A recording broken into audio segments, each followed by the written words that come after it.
All right, Alexander, let's talk about the protests that happened in Athens today. They revolve around the Prespa agreement and the fact that the Greek government looks like they should be ratifying that agreement come Friday. Of course, this all revolves around the FYROM Macedonia, Republic of North Macedonia name dispute that's been going on since the agreement was signed. I believe it was signed in June 7th or July 7th. I'm not sure which of the months. I know it was 7. I know it was 7, either June or July, between Tsipras and Zaev. I think it was June, but I'm not going to guess. Yeah. I'm not going to say. I'm sure one of our commenters will clarify that as well. Absolutely. Yeah, absolutely. It was over the summer, and I mean, it's a name dispute that's been going on now for a very long time. It's not a simple situation. It's not easy to resolve. There's a lot of history, thousands of years of history.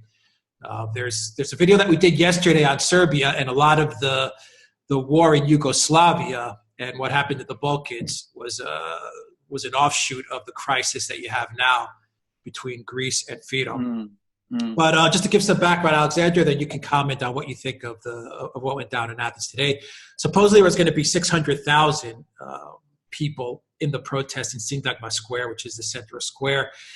Reports say it was more around 60,000 that did show up. Still a very large crowd, 60,000. Some reports say 100,000. It started out very peacefully. It turned very violent around 3, 4 p.m. It got so violent that there are reports of casualties. There are reports of some people that got stabbed. Some of the protesters got stabbed. We don't know by who. There are reports that the police used tear gas and other chemicals. We don't have clarification there either, but things got very ugly very quickly in the afternoon. The protesters were trying to storm the parliament building. They were trying to enter.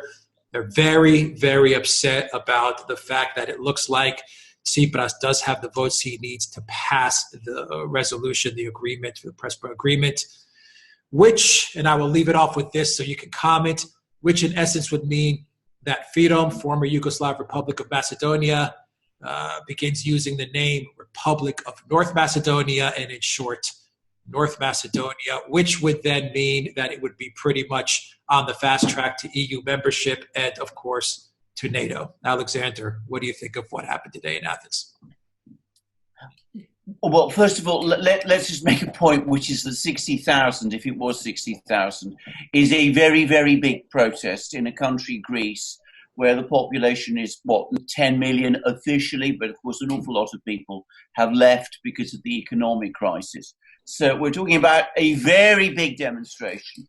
People are very angry and are very upset about this in Greece because I think it is important for our viewers to understand that for Greek people, Macedonia has enormous meaning. It is, of course, the name of the kingdom of Alexander the Great, who is accepted by everybody outside a few people in the former Yugoslav Republic of Macedonia, if I can call them there, everybody there as a ethnic Greek.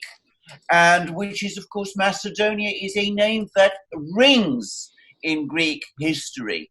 As his homeland, he is perhaps one of the great national heroes of Greece. And, of course, Macedonia has this tremendous history as a part of Greece. Now, a country is emerging which is not only going to be called Northern Macedonia, but the implication is that Southern Macedonia is what is, in fact, that part of Macedonia which is in Greece. There are people in the former Yugoslav Macedonia who have irredentist claims to that Greek territory. They are now in a stronger position to say that they are Northern Macedonia. What the Greeks have is Southern Macedonia. Those two Macedonias should be united under the rule of the single Macedonia based in Skopje. That may seem very fanciful to people who are not familiar with the history of the Balkans. In fact, in the Balkans, this is exactly the sort of thing people fight over. There were wars fought about it before the First World War. Those wars were central to creating the political situation which eventually led to the First World War.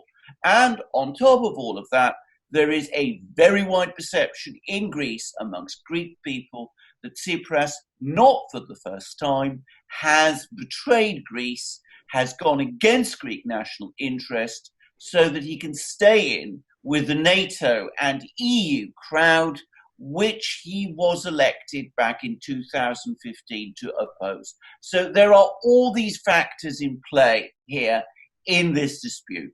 I think what adds even more bitterness and anger to this matter is that, of course, Tsipras is getting his votes from parties, from breakaway MPs, from parties which were formerly aligned with him, but which have now broken with him on this issue. But some of those MPs who were elected on nationalist platforms have now gone against those platforms and appear to be sticking with Tsipras. And inevitably, in a country like Greece, there are many people who are asking how and why.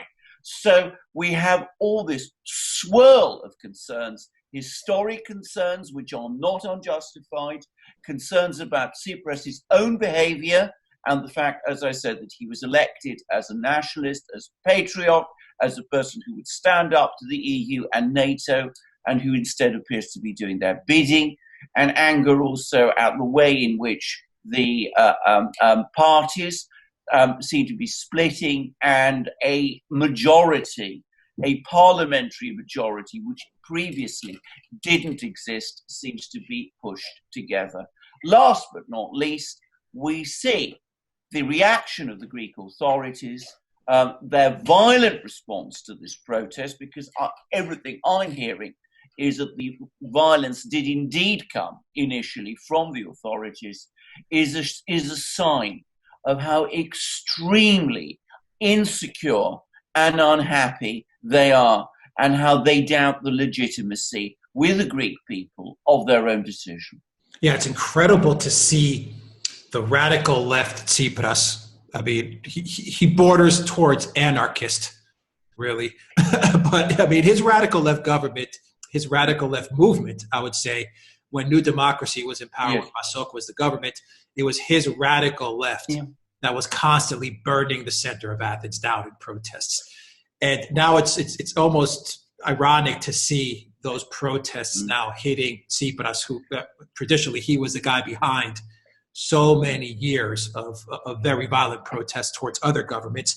But Alexander, could get into a little bit as to the agreement, the Prespes agreement. It specifically states that both governments, both in FYROM and in Greece, they have to approve the agreement in order for it to be binding. Now, FYROM has supposedly, they've approved it, but they've approved it supposedly with a majority referendum. But that's not really the case. I want you to get into that a little bit. And we have the vote in Greece, which is going to come through the parliament, and 66 recent polls say 66% to 72% of the Greek population is against the agreement, and they're not putting it to a referendum, obviously. So what's going on here? Yeah. Well, first of all, can I just point out that you are absolutely right. The radical left, of which Tsipras used to be a part, used to be the most protesting part of the Greek population. I mean, they were constantly organizing and spearheading protests. They were the extreme anti-establishment party, and they always considered protests to be somehow a legitimate activity. Now, as you correctly say, it's turned full circle, and they are the people who are cracking down, even though they are clearly, as you said in that opinion poll, those opinions polls show on this issue very much, in fact, overwhelmingly in the minority. I mean, it is a sign of the extent to which Tsipras and his movement have completely gone against everything that they were elected to do. Now, coming back to this agreement, you're absolutely right again to point out that, of course, in Macedonia itself, the former Yugoslav Republic of Macedonia, this is a very controversial and unacceptable compromise, if it is indeed a compromise at all. People did not like to be called, go from the former Yugoslav Republic of Macedonia to Northern Macedonia, implying that instead of being Macedonians, I suppose, that they are somehow Northern Macedonians. In other words, that they're a bit of something. It was very unpopular there. There was a referendum, which was supposed to be the one that put this agreement to the people. For that referendum to be valid, it needed the support of 50% of the electorate. It got, I think, something like 30%. In other words, it failed dismally. I think it was 36%. Right. It failed dismally. Nonetheless, the government of FYROM decided that they would go ahead with the name change, insisting that though the referendum result was invalid, it somehow supported them, which is a bizarre thinking. And of course, it went to the parliament of FYROM, where, as in Greece, there appeared to be a majority against this name change. And again, through a similar process that we are seeing now being played out in Greece, we saw MPs in the parliament of FYROM who had appeared to oppose this name change, somehow, without very much clear explanation, being brought round and voting for it so that it got that 2/3 majority. So a process in FYROM itself, which has the smack of illegitimacy about it and the smack of manipulation, a process in Greece which has the same smack of manipulation and illegitimacy about it, two populations in FYROM and Greece terribly unhappy, very unhappy about what has been done. And of course, the agenda all along is to bring FYROM into the EU and into NATO, and the sense that ultimately it is Brussels and Washington that are calling the tune. So, I mean, this is a very embittering event for the people there. That's the main objective. I mean, I don't think that should be any surprise to our viewers, or that it's any big shock. That the driving force behind this is to get this new state, Republic of Macedonia, into NATO and into the EU. Actually, I think they're even beginning, or they have begun, accession talks for the EU, and I think NATO has also begun the process as well to get them in, to fast track them in. Absolutely. And I mean, going back to another video which we've just done about Mr. Putin's visit to Serbia, I mean, it's all been justified by the spectre that has been created of supposed Russian meddling and aggression in the Balkans. There is no Russian aggression in the Balkans. The Russians have not attacked anybody in the Balkans. NATO attacked Yugoslavia in 1979, but the Russians have bombed no one. And the reason the Balkans are in tumult, which they are... 1999. 1999, correct. 1999. The reason the Balkans are in tumult is because there is Western, NATO and EU meddling there. That is why we see violence against protesters in Greece. That is why we see in growing uncertainties and instabilities right across the Balkans, everywhere else. But this is the agenda now that is being followed. It is not an agenda, I should say, that everybody approves of. Donald Trump famously has, thought aloud about what was the point in bringing Montenegro, I think it was, into NATO. And of course, what applies to Montenegro applies 100-fold to Northern Macedonia, where the name change has upset everybody. It is NATO and the EU that are meddling in the Balkans and are creating instability there. No one else. Mm-hmm. I've got a couple more questions for you, Alexander. And I want to kind of get your legal thoughts on the document that was signed, the Prespes agreement. How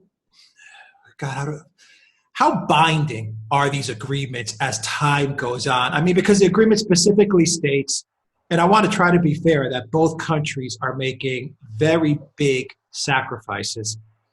In Greece, I mean, there's huge dismay, there's huge anger over the fact that this name that has been historically Greek now is going to be, in a way, appropriated to a country that doesn't have a claim to this name. They're going to have a language. The Macedonian language is going to be recognized, even though that language was not spoken by Alexander the Great, and it's a Slavic based language, but it still will have the name Macedonia. There's fears that, like you mentioned at the beginning of the video, when you have a north, what happens in 10 years when they start to lay claims to the south. There's also populations. There's Greeks in Skopje, and there's FYROM, ethnic people from Macedonia, from FYROM, Skopje, who are living in Greece. There's also complications within FYROM in that you have Bulgarians, Albanians, and then you have what you would term as Macedonians, or what will be termed as Macedonians. And in Macedonia, there's a complaint that they're going to be giving up a lot. They're going to have to change their ID cards, their passport, names of highways, names of the airport, to remove any semblance of Alexander the Great. They're going to have to do they're going to have to amend their constitution. They're going to have to go into their history books and their textbooks and not reference the fact that they lay claim to Alexander the Great and the ancient history of Macedonia itself, which they're going to now admit is Greek. So both sides are, they're very angry and reasonably so. The legal document, I read through it. And okay, there's, they make clear various issues and various sides. They try to make clear, you're not going to use this, you're not going to use that, you're not going to do this, you're not going to do that. But how binding are these documents, especially over time? Will this thing deteriorate? What if the EU falls apart? What if NATO falls apart? Well, the answer is nothing is ever binding if it is not based on consent. Legal positions, legal documents are one thing. International treaties are documents in international law. They are binding in international law. But let us be very clear about international law. International law doesn't have any proper enforcement mechanisms. So let's say that in Northern Macedonia, as it will now be called, according to this agreement, they don't change these school books. They don't change the name of the airport and the roads and all the rest. They still continue to lay claim to the heritage of Alexander the Great. By the way, I don't think anything that I've just said is unlikely. I think it is a certainty that they will go on doing so. That is what people do. Who is going to go into Northern Macedonia to change that? The answer is no one. NATO isn't going to invade Northern Macedonia because they have school books that name Alexander the Great. Greece isn't going to. So this is an unenforceable agreement, whatever its position is in international law. And I come back to what I said. When you create these situations, you are bound sooner or later, when the international structures that underpin them, as you correctly said, NATO and the EU, when they weaken, which one day they will, these problems will remain. They will not only remain, they have now been made much worse. And that's why this should never have been done. It should have been left alone to sort itself out in due course, as it would have done if it had been left to. So the question, is it legal in international law or not? The answer is it is, but it is ultimately academic. An international treaty is not like a law passed in a country by a parliament which is binding on its people. It can never be applied in that way. That is even true if that international treaty requires laws to be passed which are binding in that way, because all it takes is one government to come along and win an election in Northern Macedonia and overturn all this, assuming that ever happens. And what about the fact that Macedonia itself, FYROM itself, Northern Macedonia, I don't even know what to call it at this point. I guess the Republic of North Macedonia is what it's going to be called. But what about the fact that that is also an extremely fragmented country as well? You have the Bulgarians and the Albanians aren't buying into the new country and the new name and this new ethnicity that is now being formed? Well, indeed. I mean, there's lots of issues here because, of course, the people that we refer to as Macedonians in what we will now call, what we have to now call apparently Northern Macedonia, Bulgaria insists, or many people in Bulgaria insist, are Bulgarians. That's what they say they are. Right. And if you go far enough back into Bulgarian history, large areas of this territory indeed were Macedonian, Bulgarian rather.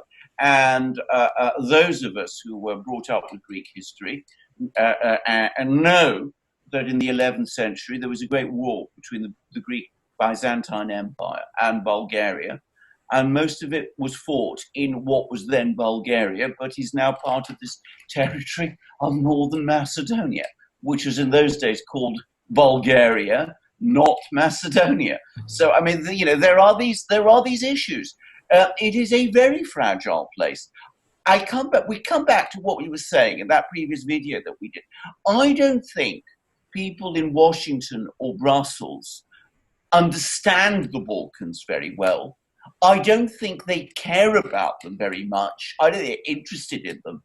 I think they see all these countries and all these people as pawns in a geopolitical game they're playing against Russia.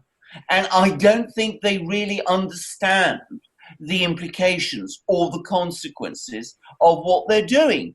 If we go back to that war which they fought against Yugoslavia in 1999, I think to this day they haven't understood how embittering that was for the people of Serbia, or the effect that war had on Russia.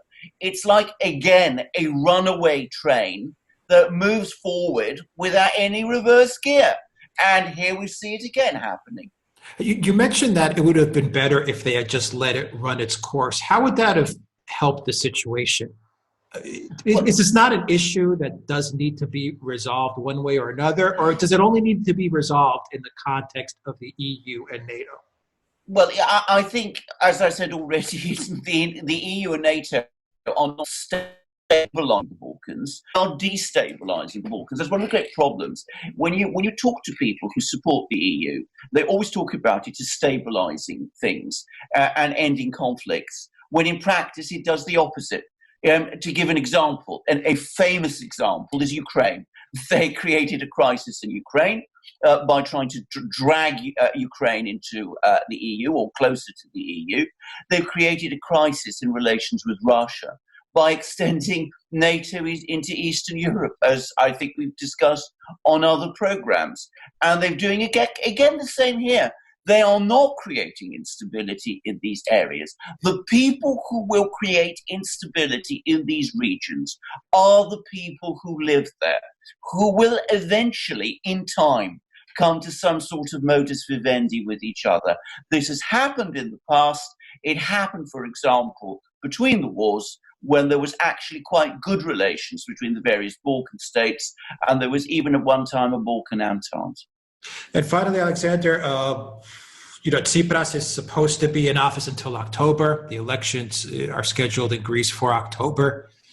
But it looks like, at least this is what the Greek media is saying, it looks like come Friday, when the vote is scheduled and it will get approved, it looks like the Tsipras government may fall. It may need to call elections. Those elections may be scheduled for May. To coincide with the EU Parliament elections as well. So it looks like that, and it's not guaranteed, but it looks like that Tsipras may not fulfill his entire term up until October. Leading in the polls is the New Democracy, Mitsotaki's party. So far, they look like that they will come into office. How do you think that changes the dynamics of things? Does it look like Tsipras is, in a way, sacrificing his government in order to pass this Prespes agreement? And do you think that the New Democracy party, who they say is a right, they say they're conservative right. I differ. I don't think there's a right or conservative in Greece. I would call the New Democracy either middle conservative to middle, very, very little left, leaning very little left. I think one of the major problems with Greece that's never had a very strong, stable, rooted conservative party. That's just my own opinion on that. But how do you think that would change the dynamics of things? Right, I think there will be a change in the dynamics, not so much because New Democracy, which is a party which has been in power in Greece before, in fact, it's been in power for many years in Greece. I mean, it's had, it's had a long history of government in Greece. And I think it's a pro-EU party and it's a pro-NATO party. Well, they're aligned with Merkel. I mean, to be honest, they're almost the cousin party of Exactly. And of course, they're opposing this name change. I think they will go along with it. And I think that they will be still opposing it when they become the government, which I am sure they will, by the way. I don't think there's any doubt at all that they will win an election. But I don't expect any big shift in direction on the part of the government. However, I think that getting Tsipras out of the picture is going to change the dynamic in Greece, because, I mean, the extent of his betrayal is so huge, and the extent of the demoralization he has created in Greece is so great that removing from the scene this disastrous man is going to, in the future, start to open possibilities which have not existed before. And you are absolutely right, Alex, when you talk about the political system in Greece. It's a very archaic, strange political system. Right. Seeing the back of someone like Tsipras in the kind of anger and the sense of people being galvanized at last in Greece, it may start to mean that we will start to move towards a more modern, if you like, or at least a more connected political system in which parties actually reflect the intentions of their followers and start doing things that they say they will do, but at the same time start behaving in a more moderate way. I mean, the point about Tsipras, and I come back to exactly what you said at the start of this program, I mean, the fact that he was leading all those riots and all those protests when he was in the opposition, what did all that amount to, in fact? All it did was create trouble and chaos, and he brought that trouble and chaos into government, only he did as it turned out, on behalf of the EU and NATO. If we take something like that out of the picture and start forging a real politics in Greece that is connected to real people, I think that will be a massive step forward, actually. So I'm afraid in the immediate term, I don't see much great signs of change in Greece. In the sort of looking further along, I think we might start to see something begin to happen. I hope so anyway. We will see. I mean, after doing yesterday's video on Serbia and the news today, it's really worries me, the Balkans. I mean, it's almost history repeating itself. I see a lot of instability. Yes. I see a lot of fragmentation. I see a lot of problems, and a lot of it is coming from, once again, NATO and the EU are just, like you said, they're pushing this train off the tracks, and they're doing it, all to out of this Russia fear, this Russia boogeyman, it seems. Well, which is exactly what led to the First World War. I mean, Germany and Austria basically started the First World War because they were scared of the growth of Russian influence in the Balkans. And the Habsburgs, the Austrian Empire, as it then existed, an organization which bears some resemblance, by the way, to today's EU, but I'm not going to push that too far. The Austrian Empire annexed Bosnia, which is now, part of Yugoslavia, and which is a place where there's been a terrible war recently. Partly in order to check Serbia and to stop the expansion of Russian influence in the Balkans, which bizarrely it saw as some sort of a threat. And that led to a sequence of events which culminated in July and August 1914 into the First World War. And in the meantime, along the way, a series of violent wars in the Balkans, which changed the balance of power there. And it seems to me, it's people don't, when one always says, history doesn't actually repeat itself. It doesn't repeat itself always in exactly the same way. But one thing never seems to change, which is the ignorance and obtuseness of Western statesmen when it comes to the question of the Balkans. They never seem to understand the Balkans, Right. or what a combustible region this is. I don't think incidentally it's combustible because the people there are particularly combustible, but because they are never left alone. People always come, these, self-important, know-all outsiders always come there, always try to arrange the Balkans as they think is right, and eventually and invariably it blows up in their faces. And I've no doubt in course of time, it will again. And then we will see what happens and whether on this occasion that crisis, when it comes, can be contained. But crisis eventually, I am certain there will be. Why is that, Alexander? You say that they can never leave the Balkans alone. Is that area of the map, is that area of Europe, is that a tipping point in the balance of power between East and West? Is that how these Western statesmen see it? That, if you can control this part of land, then eventually maybe that opens the door to launch an offensive against Russia, or that opens a door to move towards the East and start Balkanizing Russia, what once was the Soviet Union, now is Russia, Ukraine, etc., Georgia, the Caucasus. Because we're always coming back to this area, to this part of Europe. Yeah, I think that the key point about the Balkans is, of course, it is the one area, the one region in Europe where there is a large population which is Orthodox Christian, and a large part of it is also Slav Christian, a Slav Orthodox Christian, and being both Slavs and Orthodox, they don't share the monolithic hostility to Russia that many people in Europe do. Not everybody in Western Europe, but certainly people in Northwestern Europe tend to do.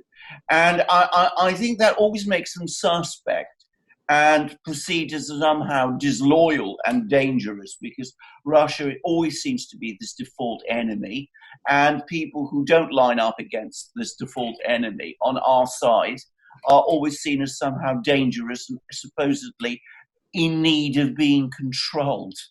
And this goes all the way back into the 19th century. I mean, there was I don't know how far I want to take this with our viewers, but I mean, even in the 1870s, when there was an uprising in the Balkans against the Ottoman government, which at that time ruled there, and which behaved with extreme cruelty towards its local people. And when the Russians intervened in the 1870s to try to sort of bring these repressions by the Ottomans to an end, the big Western powers, Britain as it then was, Britain and Germany and the Austrians, again combined to somehow bring these people back under control, as they saw it. And they always perceived better Turkey in the Balkans than Russia.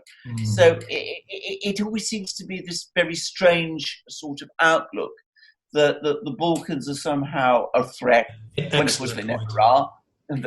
When of course they never are, and that the Russians have some sort of vast ambitions there. In effect, that isn't true either. And as I said, the Russians do understand the Balkans, by the way. I mean, they have contacts with the Balkans through the Orthodox Church. They have contacts with the Balkans because, of course, many of the people are Slavs, and they understand each other's languages. Russians can understand quite a lot of what goes on in the Balkans and have a lot more understanding and familiarity of the politics there than Westerners do. But, of course, the very last thing Westerners ever do is listen to the Russians or go to them for advice. Even though the Russians have frequently given it, it has always proved to be right, and it is always ignored. That's an excellent point, because you also have the Turkey factor, which a lot of people may not realize.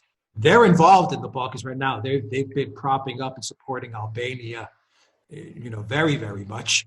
Absolutely. You have the Turk Stream pipeline with Russia in the mix as well, there's talk that they're going to run it through Serbia as well. So Turkey is intrinsically and deeply involved in the Baltics as well, and they've got their own geopolitical outlook and their own geopolitical fantasies as to what they would like to see. Absolutely. Absolutely. I mean, Turkey is a major player in the Balkans. First of all, it is part of the Balkans. People always forget that Edirne, and Adrianople, as it once was in the Byzantine days, and Turkish Thrace is a part of the Balkans. I mean, it's part of that part of the world.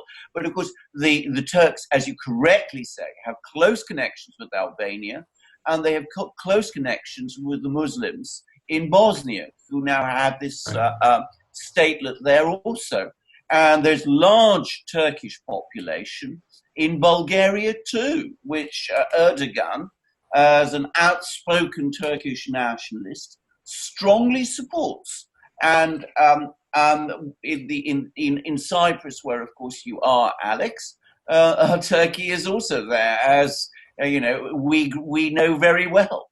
So Turkey is a major player in the Balkans. During the Bosnian wars of the 1990s, it actually threatened to intervene in them, to send its army there. So, I mean, one mustn't forget about Turkey at all. And if I may say, if there is one thing that is, going to make an explosion in the Balkans, not just, not just at the sort of TNT level, but at the sort of nuclear level, it would be Turkey getting directly involved in the Balkans, because one thing that unites many of the people of the Balkans is bad memories of Turkish government in the Balkans. If you go to Bulgaria, where I have been, it's much fresher. It's very fresh in the mind there. It is also in Greece.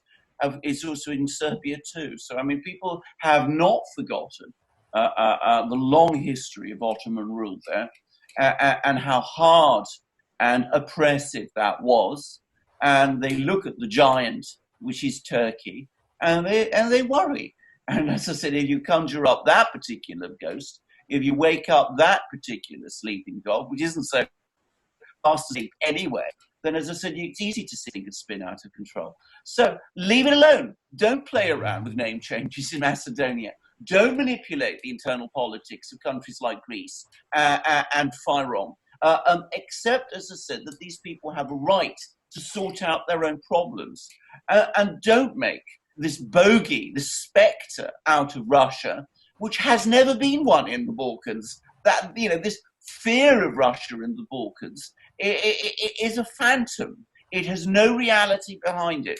People should put that entirely to one side, leave the people of the Balkans, leave the people of Greece, of FYROM, former Yugoslav Republic of Macedonia, Northern Macedonia will soon be, Albania indeed, Bosnia also, to sort out their own problems. If left alone, they will. This constant idea that the West is there and is somehow keeping them from fighting each other could not be more wrong. The opposite is true. As it has been in the Middle East, so it is in the Balkans. And we will end it on that note. Alexander, that was a fascinating discussion. Guys, we will follow this story and we'll let you know what happens on Friday after the vote. And of course, we'll see as it progresses. Hopefully, a lot of what we say hopefully does not come to pass, and there is no violence in the area, but it is a very combustible region, that's for sure. Yeah. And we are playing with fire. We are. All right, Alexander Mercouris, Editor-in-Chief of Duran, thank you very much. Guys, click that subscribe button, click the notifications bell, donate to us on PayPal and Patreon. It helps us out a lot. And of course, you can go to Duran, pick up a Duran shirt. That also helps out a lot. Alexander Mercouris, thank you very much. Until next time, everybody, take care.